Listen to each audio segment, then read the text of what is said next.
सुप्रभात बच्चों। आज हम पढ़ेंगे आपकी पाठ्य पुस्तक का वह देश कौन सा है पाठ। वह देश कौन सा एक कविता है जिसे लिखा है पंडित राम नरेश त्रिपाठी ने। कवि परिचय में बच्चों हमें कवि की जन्म वृत्ति और उनकी रचनाएं पढ़नी है बस। द्विवेदी योगिन राष्ट्रीय काव्यधारा के पोषक कवि श्री राम नरेश त्रिपाठी का जन्म 1889 ईस्वी में जौनपुर जनपद के कोहरीपुर गांव में हुआ था और इनकी मृत्यु सन 1962 में हुई थी। अब हम इनकी रचनाओं पर आते हैं बच्चों। इनकी रचना है पथिक, मिलन और स्वप्न, मानसी, कविता कौमुदी। अब आते हैं बच्चों हम केंद्रीय भाव पे। प्रस्तुत कविता में कवि की राष्ट्रीय भावनाओं का उदात्त रूप प्राप्त होता है। कहने का मतलब है कि कवि में अपने देश के प्रति प्रेम की भावना कुट कुट कर भरी हुई है, वही उन्होंने इस कविता में प्रकट की है। देश की गरिमा और वैभव का प्रभावशाली वर्णन इस कविता में है। उत्तर में हिमालय इसका मुकुट है तो दक्षिण में समुद्र इसके चरणों को धो रहा है। कवि ने यहाँ पर देश की गरिमा और उसके वैभव का वर्णन किया है। कवि ये कह रहा है कि हमारे उत्तर में हिमालय है जो देश के मुकुट के समान है, तो दक्षिण में समुद्र जो है वो इसके चरणों को धो रहा है। इसकी नदियाँ, इसके कंदमूल, फल, अनाज, मैदान, पहाड़ सभी आकर्षक हैं।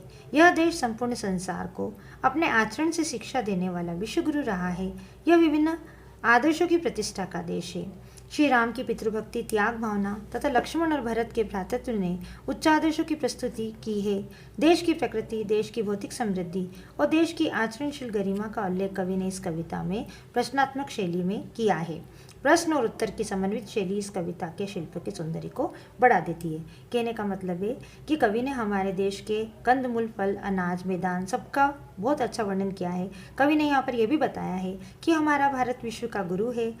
कवि ने यहाँ पर यह भी बताया है कि हमारे भारत में ऐसे भाई या ऐसे पुत्र हुए जिन्होंने अपने पिता की आज्ञा का पालन करने के लिए बड़े बड़े राज्य भी छोड़ दिए। इन्हीं सब विशेषताओं का वर्णन कवि ने यहाँ पर प्रश्नोत्तर शैली में किया है। तो यहाँ पर ये कविता बहुत अत्यंत ही मनमोहक, मन को मोहने वाली है। आइए बच्चों हम पढ़ते हैं ये कविता।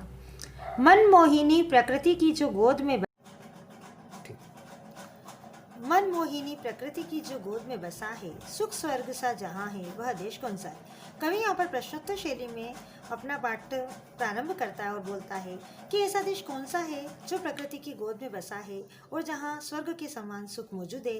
कवि ही स्वयं यहाँ पर उत्तर देता है कि वह देश भारत ही है, जिसका चरण निरंतर रत्नेश धो रहा है, जिसका मुकुट हिमालय, वह देश कौन सा है। कवि बोल रहा है कि ऐसा कौन सा देश है जिसके चरणों को रत्नेश यानी कि समुद्र धो रहा है और जिसका मुकुट हिमालय है। तो हम सभी जानते हैं कि हमारे उत्तर में हिमालय है जिसकी तुलना कवि ने यहाँ भारत के मुकुट से की गई है, और हमारे दक्षिण में जो समुद्र है उसकी तुलना यहाँ पर कवि ने की है कि वो उनके भारत के चरणों को वो समुद्र धो रहा है। नदियाँ जहाँ सुधा की धारा बहा रही हैं, सींचा हुआ सलोना वह देश कौन सा है। नदियाँ जो सुधा यानी कि अमृत की धारा बहा रही है। कहने का मतलब है कि हमारी जो नदियाँ हैं उनमें से पानी नहीं अमृत निकलता है, जिससे हमारे देश की सिंचाई होती है। ऐसा देश कौन सा है, अर्थात वह देश भारत ही है। जिसके बड़े रसीले फल, कंद, अनाज, मेवे सब अंगने सजे हैं, वह देश कौन सा है। कवि यहाँ कहता है कि हमारे देश के आंगन में जो फल हैं वो बहुत रसीले हैं और हमारे यहाँ कंद, मूल, फल, अनाज प्रचुर मात्रा में है, सबके घर घर में सजे, सबके आंगन में सजे हैं। ऐसा देश कौन सा है, अर्थात ऐसा देश भारत ही है। जिसके सुगंध वाले सुंदर प्रसून प्यारे दिन रात हंस रहे हैं, वह देश कौन सा है। हमारा भारत एक ऐसा देश है जहाँ पर अनेक प्रकार के सुगंधित फूल खिलते हैं, वो दिखने में बहुत प्यारे लगते हैं और ऐसा लगता है जैसे कि वो हंस रहे हैं, वो प्रकृति प्रसन्न हो रही हो। ऐसा देश कौन सा है, अर्थात ऐसा देश भारत ही है। मैदान गिरी वनों में हरियाली लहकती, आनंदमय जहाँ, वह देश कौन सा है। हमारे देश के जो मैदान हैं, गिरी यानी कि पर्वत है, वन है, वे सब हरियालियों से लहक रहे हैं और चारों तरफ आनंद ही आनंद छा रहा है। ऐसा देश कौन सा है, अर्थात ऐसा देश भारत ही है। जिसके अनंत धन से धरती भरी पड़ी है, संसार का शिरोमणि, वह देश कौन सा है। हमारे देश में धन की कोई कमी नहीं है, यहाँ पर हमारी धरती में फसलों की कोई कमी नहीं है, हमारे यहाँ बहुत अनाज उत्पन्न होता है। हमारा देश संसार में सबसे शिरोमणि का मतलब सबसे ऊपर, हमारा देश संसार में सबसे ऊपर है, वह मणि के समान है। अर्थात ऐसा देश कौन सा है बच्चों, वह देश भारत ही है। पृथ्वी निवासियों को जिसने प्रथम जगाया, शिक्षित किया, सुधारा, वह देश कौन सा है? भारत ही ऐसा देश है जिसने अन्य सभी देशों को जगाया है, उनको शिक्षित किया है, उन्हें सुधारा है। कहने का मतलब है बहुत से विदेशी भी हमारे यहाँ शिक्षा प्राप्त करने के लिए आते हैं। तो ऐसा देश कौन सा है बच्चों? अर्थात वह देश भारत ही है। छोड़ा स्वराज्य तृणवत आदेश से पिता के, श्री राम थे जहाँ पर, वह देश कौन सा है? एक भारत ही ऐसा देश है जहाँ पर पिता की आज्ञा का पालन कर कर भगवान श्री राम ने एक बड़े विशाल राज्य को ऐसे छोड़ दिया जैसे कोई तिनके को छोड़ देता है। ऐसा और कोई देश नहीं है, ऐसे आज्ञाकारी पुत्र और किसी देश में नहीं है, अर्थात वह देश भारत ही है। निस्वार्थ शुद्ध प्रेमी भाई भले चाहते, लक्ष्मण भरी सके, वह देश कौन सा है?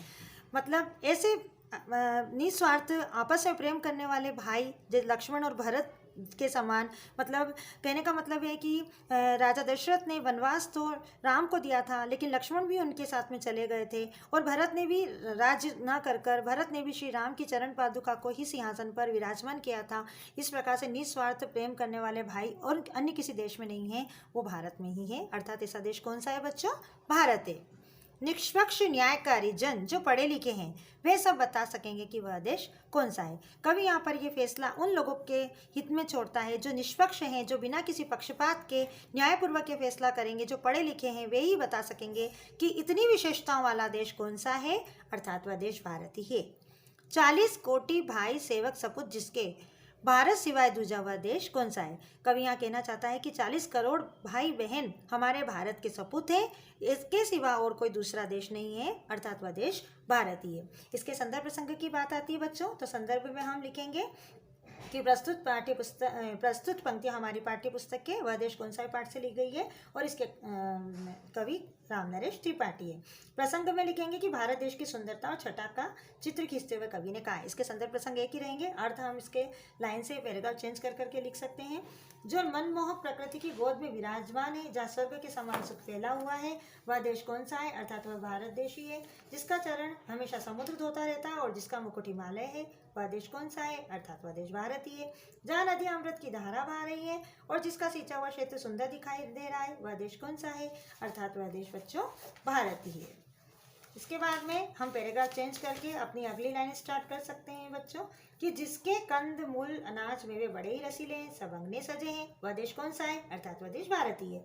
जिसके सुगंधित और सुंदर फूल बड़े ही प्यारे प्यारे लगते हैं, इस प्रकार के दिन रात हंसते रहते हैं, ऐसा देश कौन सा है? अर्थात वह देश भारत ही है। जिसके मैदान पहाड़ और वनों में भी हरियाली बिछी हुई है, दिन रात लहरती रहती है, और जहाँ आनंद ही आनंद का साम्राज्य है, वह देश कौन सा है बच्चों?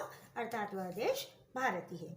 जिसकी धरती अनंत धन से भरी पड़ी है, जो संसार का शिरोमणि है, वह कौन सा देश है? अर्थात वह देश भारत ही है। जिसने सारे संसार को सबसे पहले जगाया, अर्थात ज्ञान प्रदान किया, जिसने संसार के सभी लोगों का मार्गदर्शन किया, वह ऐसा देश कौन सा है? अर्थात वह देश भारत ही है। जिसने अपने पिता का आदेश पाते ही तिनके के समान महत्वहीन समझकर विशाल साम्राज्य का परित्याग किया, ऐसे श्री राम जहाँ थे, वह ऐसा देश कौन सा है बच्चों? अर्थात वह देश भारत ही है। जहाँ पर लक्ष्मण भरत के समान निस्वार्थ शुद्ध प्रेमी भाई थे, वह कौन सा देश है? अर्थात वह भारत देश है। जो लोग निष्पक्ष न्याय करने वाले पढ़े लिखे वही ये बता सकेंगे कि ऐसा देश कौन सा है, अर्थात वह देश भारत ही है। जिस देश के 40 करोड़ भाई बंधु सेवक और सपूत हैं, वह भारत के सिवा कौन सा हो सकता है? अर्थात वह देश भारत ही हो सकता है। अब इसके विशेष में क्या लिखेंगे बच्चों कि आज़ादी से पहले भारत देश की दशा का यहाँ पर चित्रांकन किया है, और सेकंड पॉइंट में विशेष में लिखेंगे कि भारतीयों ने देश प्रेम की भावना भरने का प्रयास किया गया। इस प्रकार ये लेसन कंप्लीट हुआ बच्चों। Thank you.